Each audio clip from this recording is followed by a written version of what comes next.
Today, manufacturing companies are getting hit with so many different hurdles. There's supply chain issues. There's long lag time before they can get new equipment into their facility. And then there's that component of adding the ESG to your mission statement, the environmental sustainability governance. How can manufacturing companies do it all? I have an answer. Utilizing industrial auctions. And today, my guest is going to give you insights on how you can do that. But before we get started, my name is Donna Peterson, and you are listening to the B2B Marketing Excellence Podcast, where I talk to business leaders all over the world about their specific industries, about their marketing, what's working, what's not, and what trends they see for the future. These insights are going to help you grow your business year after year. So let's jump in. Today, I am excited because I'm going to be speaking with my good friend, John Magnuson.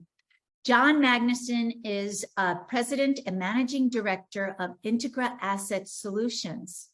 I know some of you are sitting there thinking, Asset Solutions, what is that? Well, think of industrial auctions.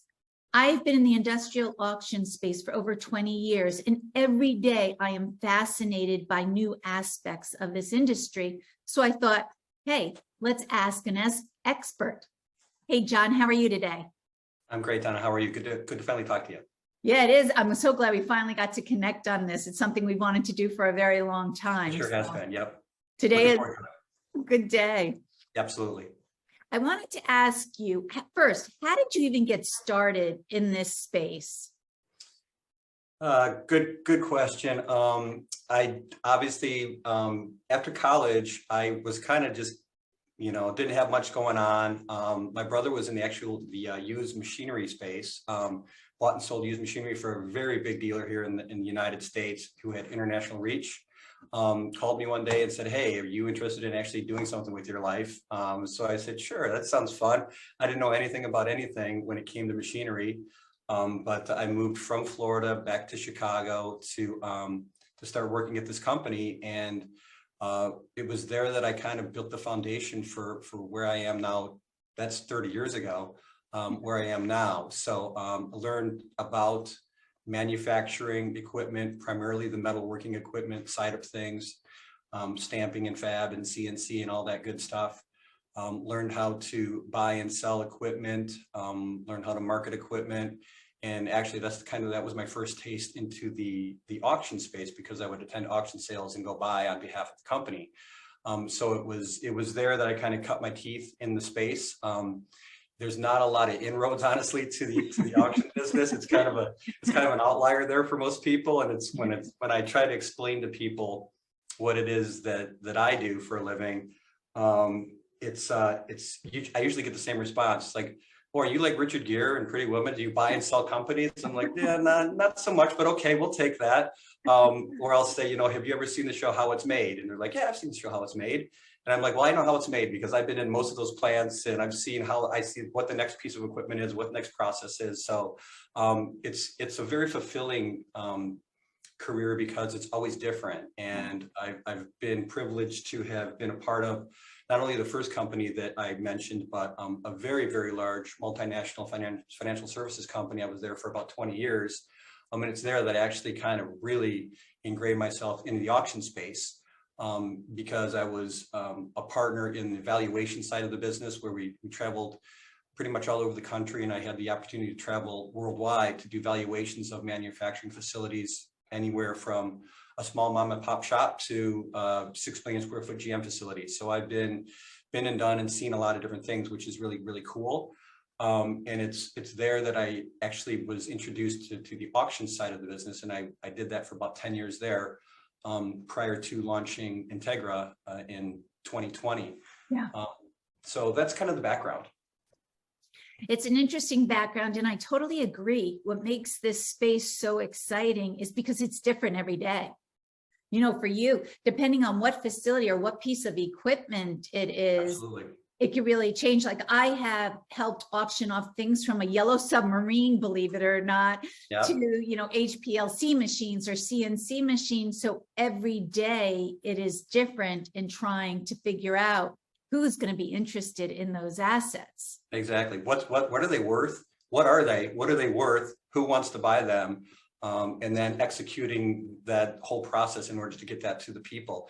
And, at any one time, we could have 5 or 6 different sales on our calendar, and it could be in 5 or 6 different industries, which makes it exciting. So we have kind of that in-house expertise from all of our years of experience with all these different asset classes throughout a lot of different industries and manufacturing and the service sector. That's kind of allowed us to get comfortable doing that. Yeah. And it has to be a really great space, especially right now, because, if we open up anything with the media, we're hearing about supply chain issues or, such a lag time for companies to get new pieces of equipment into their facility. For sure. The auction space.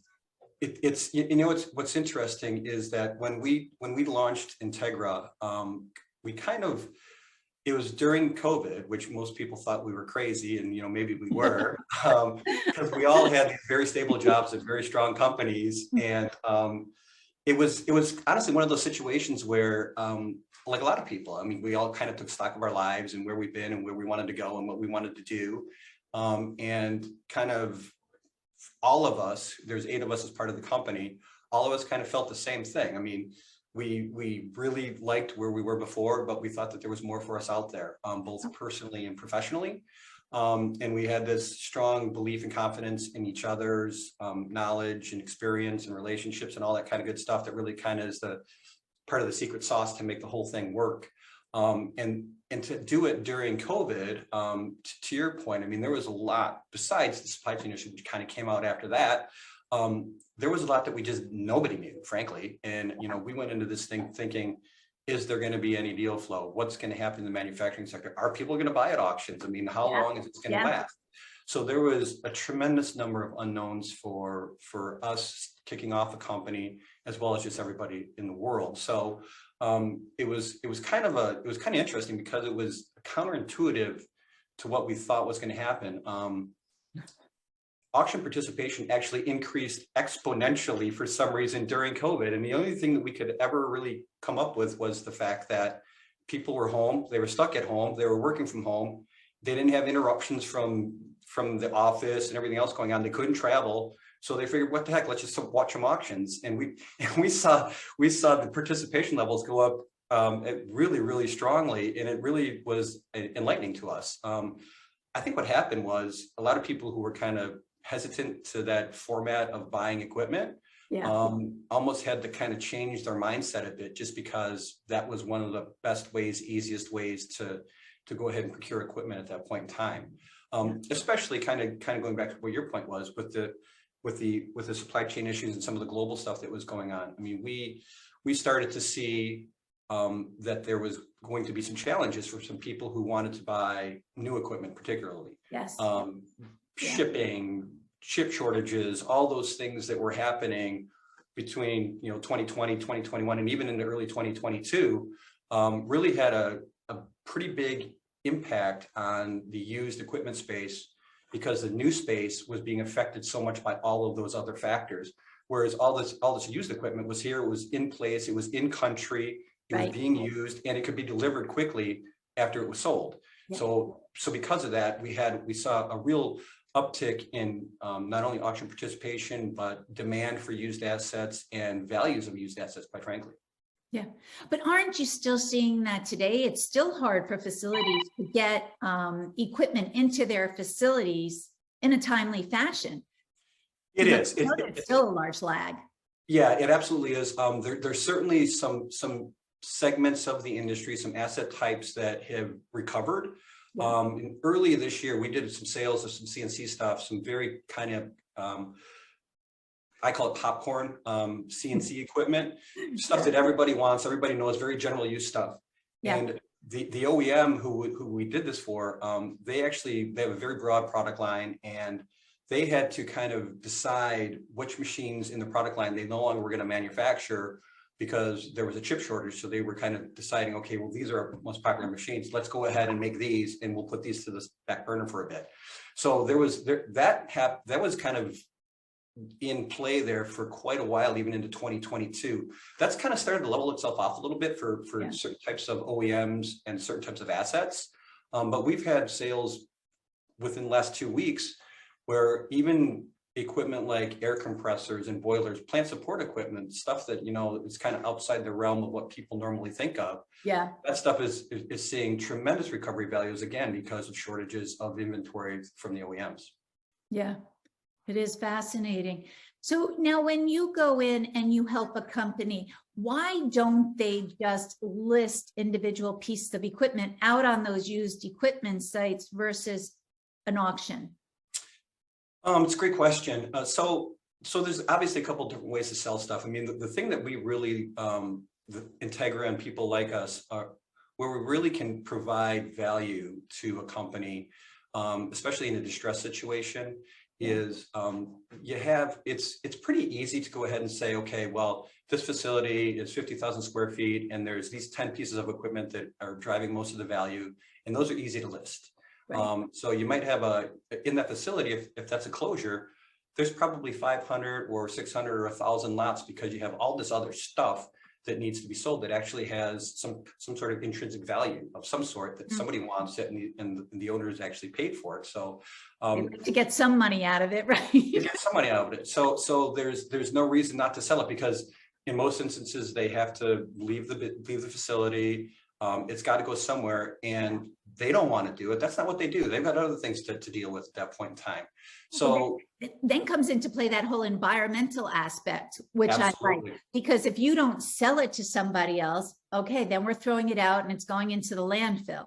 You don't want to do that. You'd rather have somebody reuse it. So, absolutely.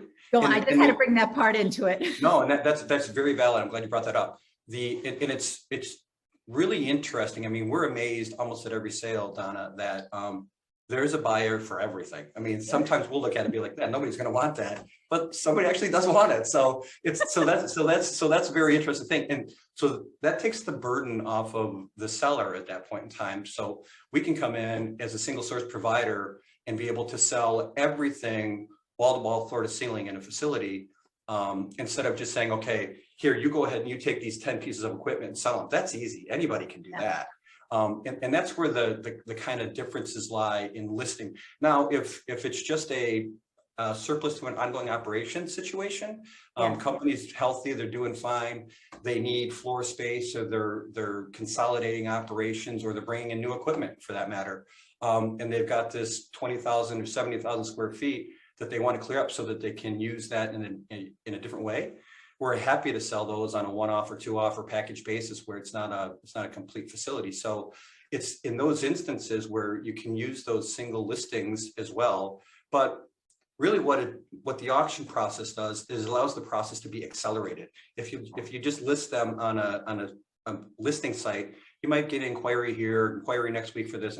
So it might take an extended period of time to manage that process and eventually to sell everything. Whereas if there's a package of equipment, we can put it up within 30 days and have it sold and delivered within 45 days or 60 days at the most, and that space is freed up. So that's where I think the benefit is to kind of like that retail approach versus the auction approach.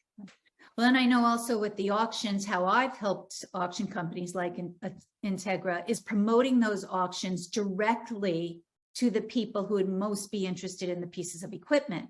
Absolutely. And when you're able to send that directly to those people, you get them interested in the auction, and you do get some bidding in there, which helps, the people who are trying to sell the equipment raise the price a little bit so that they can get the best value. Without a doubt, one of the benefits an additional benefit of the auction space, we use an online auction platform. Most auctions are no longer live call auctions, as most people understand. That was going away even prior to COVID. I mean, we would have, in the old days, there might be 300 or 400 people in an audience and 20 people online. Even the months and years preceding COVID, it was just the opposite. I mean, 300 people were online and 20 people were in the audience, but there was still an auctioneer calling it.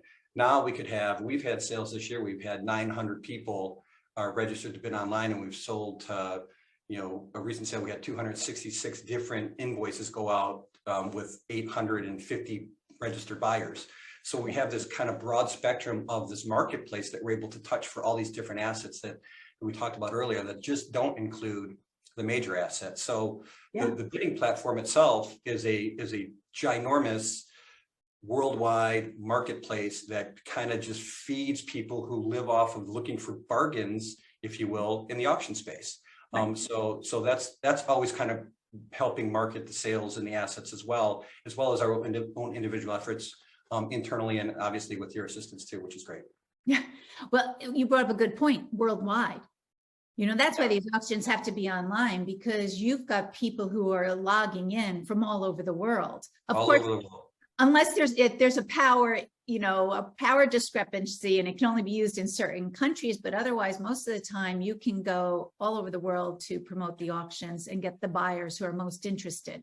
Absolutely. I mean, really one of the only limiting factors that we are guided by is, there's certain countries in the world who, nobody in the United States can sell to. North Korea's of the world, and Iran and Cuba and things like that. Otherwise, we've had sales, we've had participation since 2020 when we started the company. We've had sales events in 25 different states, and we've had participation from 48 different countries. So, that's that worldwide scope that you touched on.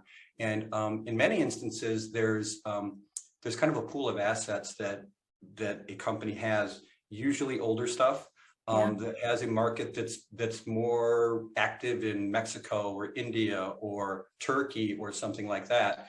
And that's really important because some of that stuff just won't sell in the United States.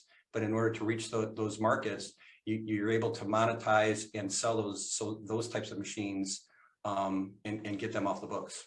Yeah, I've seen the same thing where there's such an older piece of equipment. No one here in the States want it, but maybe someone in a third world country will purchase the piece of equipment, which is a win-win for everyone. Yes, they sell it, but then these companies in these other countries are able to get that equipment in to help their facility produce the way they want to. Absolutely. And in many instances, that production from a company that maybe there's no longer is going out of business in the States, unfortunately, that work, sometimes transfers overseas. And sometimes it's picked up where those machines are going. So yeah, kind of there's a give and take with it for sure. Yeah, it's a good thing. So when you're doing an auction, how much would you say your average cost savings is if you buy in an auction setting versus buying new? I know that varies by pieces of equipment, but it absolutely varies by pieces of equipment. It varies for sure. There's a lot of factors that come into play, but I would say on average, it's probably let's call it a certain segment. If it's later model equipment, when I say later model, let's say 3 to 5 years old, 5 to 7 years old, somewhere in that where there's not a lot of generational control, for example, in CNC equipment, where there's not a lot of changes in that. You could probably realize a 25 to 50% savings on average. Yeah. But again, at the beginning of this year, we were doing sales where we were seeing 80% of retail number or new asking price on certain equipment, again, because of shortage of equipment, supply chain issues and all that stuff. So, there's a variance, obviously, that come into play all the time. Economic issues come into play all the time. But on average, I think 25 to 50% is a reasonable number to expect.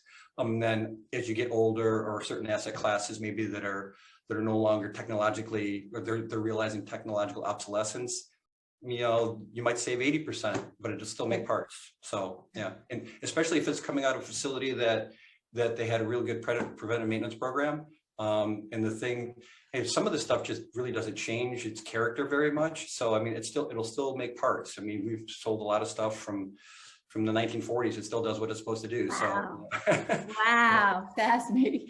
But sometimes, when people think of industrial auctions, they always think it's used, but sometimes you have auctions where it's either barely used or it's new.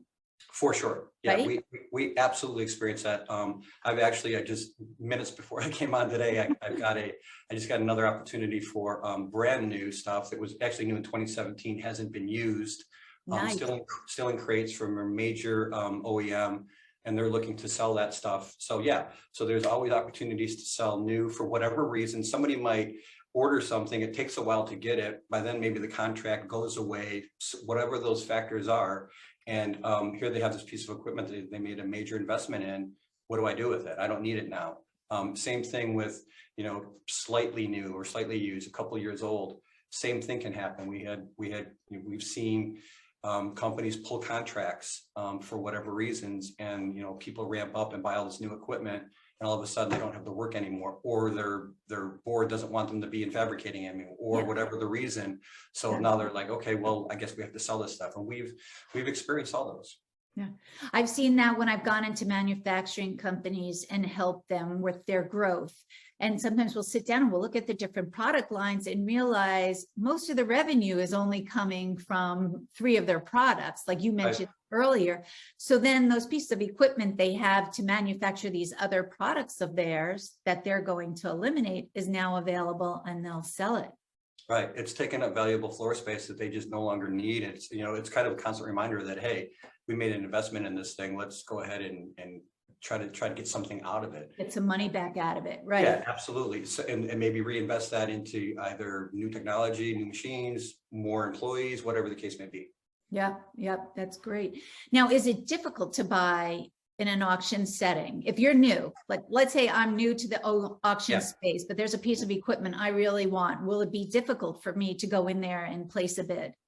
No, there's going to be some hesitancy, but no, I'm actually the bidding platform. So we try to make it super easy on our bidders, but the bidding platform itself is really easy. Internally, we'll try to just drive people to the bidding platform as easy as we can with simple single clicks in emails. Which will drive them to the bidding platform, where a registration, you have to do a registration like you would anywhere else on Amazon or anything else. Yeah. And then there's a very, very quick and painless approval process that happens on our end. We just kind of look at you and say, okay, yeah, you're good to go. As soon as you get you're good to go. Once the auction is live, it depends on if it's a webcast or if it's if a webcast being a live called auction where the auctioneer is calling the bids, or nowadays primarily timed auctions. It's just, you get in there the day that they close, and you just monitor. Maybe you set up a watch list of the stuff that you're interested in, the 10 or 15 or 20 items. Yeah. And you just realize that, okay, this piece is closing at this point in time. I'm willing to pay X number of dollars for it. And so let me just go in there and log my bids in. It's the online bidding from a bidder's perspective actually is more comfortable, because if a bid's increase within the last minute, it extends 5 more minutes. So you have time to think about it. Whereas in a live auction, the bids are just being called and called and called and called. You don't have it. You can't run down to the executive office and ask your boss, hey, do you want to spend another $5,000 on this machine? Right. Where here you have some time to kind of take a breath, think about it, and then, make a decision and either bid or not bid. Post auction, very easy as well. Once an auction closes, you basically receive an email with an invoice. On that invoice, you have payment instructions and different methods you can pay, be credit card, wire transfer, ACH, whatever the case may be. It'll also include contact information for whoever's managing the project on site from Integra's basis, for example. And then it'll list riggers who, if you bought something that needs to be moved with a professional rigger's assistance, we kind of vet them on the front end. So you don't have to do that, and you can just call them and get a price to see what it would cost to remove it and put it on a truck. We also try to accommodate those people who are buying probably 90% of the actual allotted pieces of equipment that are assets that are at a facility.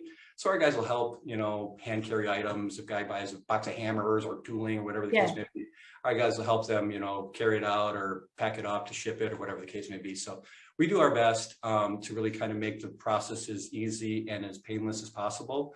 And that's important from the buyer's perspective first, but it's also important from our perspective because, as I mentioned earlier, we could have hundreds of different buyers, and we have a limited amount of time that we have to get out of a particular facility. So we need that process to run smooth from our side too. Yeah. See, that's so great to know. And that's something you should emphasize on your end, because I just had someone come into me and say, Donna, I'm interested in this auction, but do I need a special classification? Do I need to be, I said, no, anyone can go in and place a bid. Just make sure you have the financing in order, Right. don't bid in on Absolutely. something you don't have. And then Yep. also just see what the removal process is so that you're there. But if you help them do that, you make it seamless for them. We do. We try our best, and actually, I was just on the call this morning. We're actually putting financing into place. We're gonna get in, work with U.S. Bank to offer financing to people, so that there'll be a single click for them to be able to fill out an application and do financing through U.S. Bank, which is another kind of advancement in the process, so they wouldn't have to go do that somewhere else. So yeah, I mean, we're always trying to make sure that we've got the buyers' kind of interest in our center, and make sure that we do our best to make the process easy for them. Yeah, because then it also makes it easy if you're a very small company and maybe you only want one piece. Mm-hmm. You may not be back in maybe it'll be 2-3 years before you buy another piece, but that at least opens up the door for them to take advantage of this savings and to get it into their facility quickly. Absolutely. And one of the things that I wanted to mention was that if somebody has the capability even to move their own equipment, let's say they buy a little Bridgeport mill or something, if they have the wherewithal to pick it up, they know how to do it.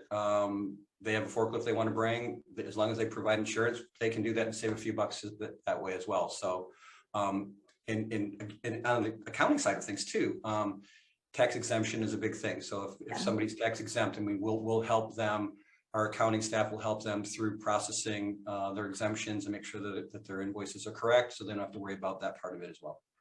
Excellent. So now we've talked a lot about the buying side. We talked a little bit about the selling side, but can you expand upon the selling? Like, what type of companies usually come to you to sell off their assets? Like what position are they in? Most of them, unfortunately, are in a distressed position. They're going out of business for whatever reason. Some of them, owners may be retiring. We've seen it since COVID. Frankly, we've seen a kind of a peak in that. I mean, people, they took stock of their life too, and they decided, hey, I've been doing this for 30 years, and I'm ready to go to Florida and spend the winters down there and not have to worry about it. And they don't have their kids don't want to take advantage of the business. They've gone on to do something else. So we've seen that. So distressed position from a financial issue, retirements. Those are the primary reasons why. Consolidations. I mean, there's been a lot of multi-location facilities where they've kind of consolidated. That's a deal we just had. Yeah. They consolidated a very large facility, and they just moved the work to other facilities and that they had in the area or in the States. So maybe they just didn't need that type of capacity anymore. So it wasn't necessarily a financial decision as much as it was, hey, this is just what the business factors are affecting us right now. So for whatever the case may be, we can certainly, they're all serviced the same way. And even if it's a package of surplus equipment or single equipment, like we talked about before, we look at it and we treat them all the same. The process is the same, the valuation of the deal qualification, the valuation, the operational side of the business, the marketing, and the sales process. Those are all very consistent throughout. I mean, just an application of what are you dealing with? How much time do you have to sell it? Who's the market? So we just we have to figure those things out. And fortunately, over the years that we've done it, we've done a lot of it in a lot of different industries. So we have a pretty good idea of what to do. And I think it's important to kind of understand how the process works especially from a full facility closure. That's the thing that really is daunting.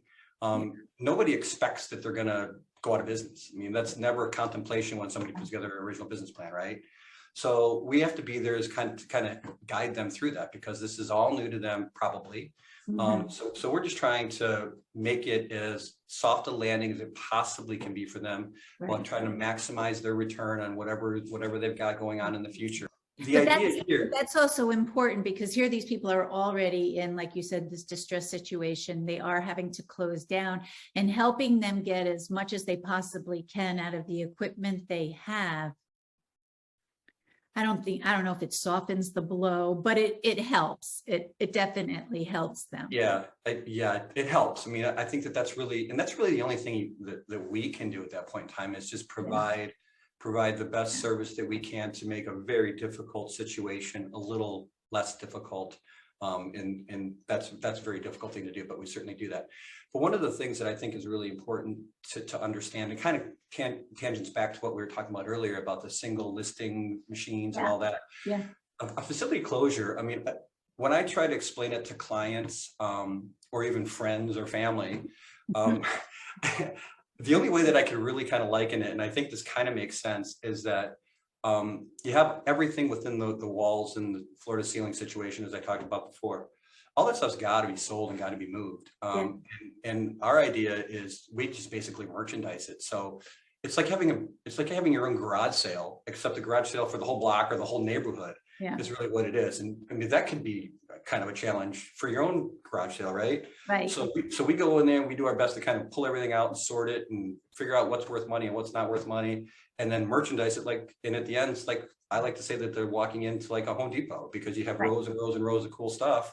And then you have all these other big machines or manufacturing assets, whatever the case may be, kind of surrounding it. Yes. So it's a very, very difficult thing for people to do on their own. It takes a lot of years to understand where to take time to make money and where not to take time to make money. Right. Which will bring you the most, which assets will bring you the most value. Right. And then also on the marketing standpoint, if you don't know how to do it, which assets will bring in the most value, but now where to find the people who are interested in those. So Absolutely. You can get those sold as quickly as possible for these people. Absolutely right. Yeah, that's really the key to it, is understanding what the value is, where the value is, and who to extract that value from. And take some time to understand that, but we get it. Okay. So now my last question for you, because I know I've kept you for a while now. Where do you see the auction space going, like 2023 and beyond? Yeah, good question. I think that it's interesting.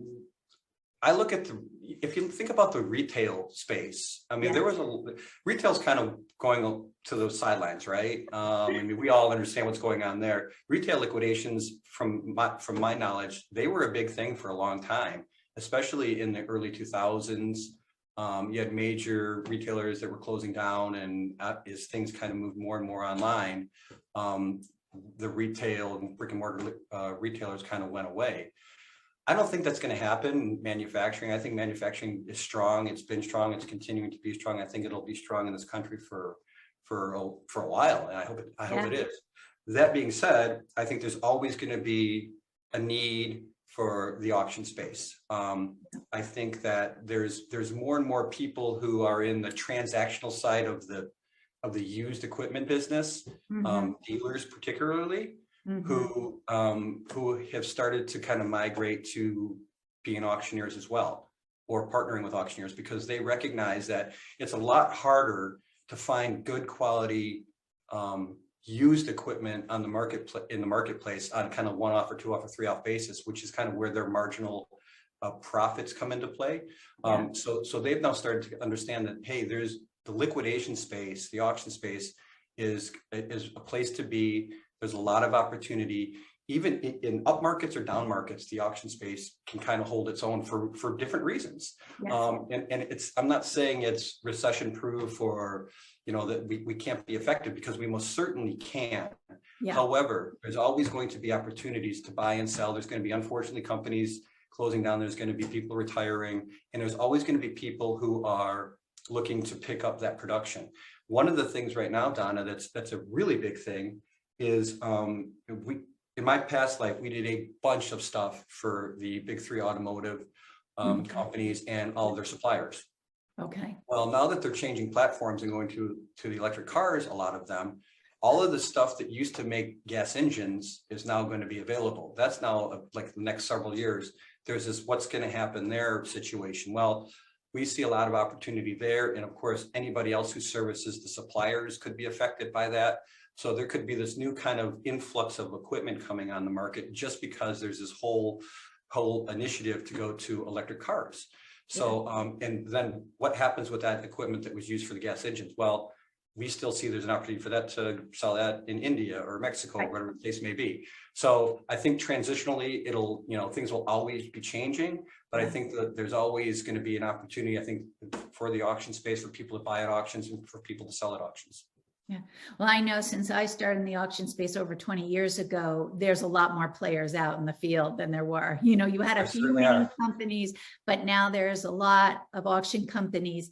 And in marketing, we talk about relationship building a lot. Marketing is all about relationship building, but that is probably the same within the auction space, because you want to build a good relationship with the companies you're working with.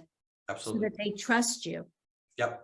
100%, absolutely. And not just the companies that we're selling for, and most certainly the companies that are buying from us. Right. We want them to trust the fact that if they participate in one of our sales, that we are going to be honest and we're going to have integrity and we're going to make sure that we give them the best experience they can, and make sure that they're comfortable and confident the next time that they get an email from us that they want to go ahead and participate in one of our sales. That's what's important, and also getting your brand out there so that the people keep top of mind where they can go when they need a piece of equipment, but also if they know it's going to be a seamless process and you're going to offer them a valuable piece of equipment that they actually will be able to use, not that they get a piece of equipment that is useless to them and it's garbage. But if you build that relationship that instills trust, you get those loyal customers that will keep coming back to you, year 100%. After year. Absolutely 100% right. And that's what we strive for. Good. Excellent. Well, I think that is the perfect point for us to say, I think this was a great interview. And Thank you so much. That was fun. Taking the time to talk to us. Of course. Thank you so much, Donna. It was a pleasure. All right. Talk to you later. Take care. Bye. Thank you for listening to the B2B Marketing Excellence Podcast. Please hit the subscribe button below so you don't miss our next episode. And in the meantime, if you'd like to talk to me, please feel free to send me an email to dpeterson@worldinnovators.com. Till next time, have a great day.